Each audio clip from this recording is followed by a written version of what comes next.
قال له بينما انت في الطريق الينا، وانت جاي كده عندنا على مكه تغزوها، لقيت ابلا، مش كده؟ قال له لقيت ابل. قال له اخذت مني 100 ناقه بتوعي وانما اسعى في طلبها. فقال ابرهه ظننتك على خلاف ذلك، وقد عظمت من شأنك وانت كبير العرب تكلمني في النوق وانا جاي اغزو بيتك، البيت العظيم عندكم فقال اما النوق فانا ربها واما البيت فله رب يحميه. ما تقعدش انت بقى تخطط وتدبر وتعمل حسابك على مزيد من الانبطاح، واخد بالك؟ لا خلاص مفيش. وبعدين هو ربنا سبحانه وتعالى اذا كان ده غلط تنزل القصاص من السماء على طول، ده دينه هو يدفع عنه سبحانه وتعالى، واحنا قاعدين في بيتنا بناخد حسنات. تيجي يوم السبت سيد النهارده ايه؟ الزهايمر بقى حاجه.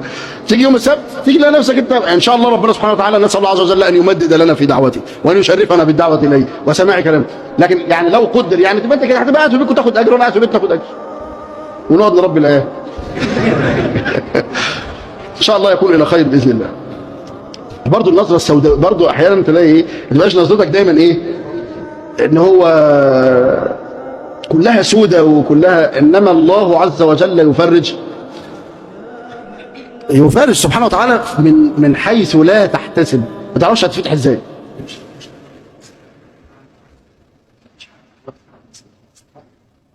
لا حتى انا يا عم ما يعمل براحته.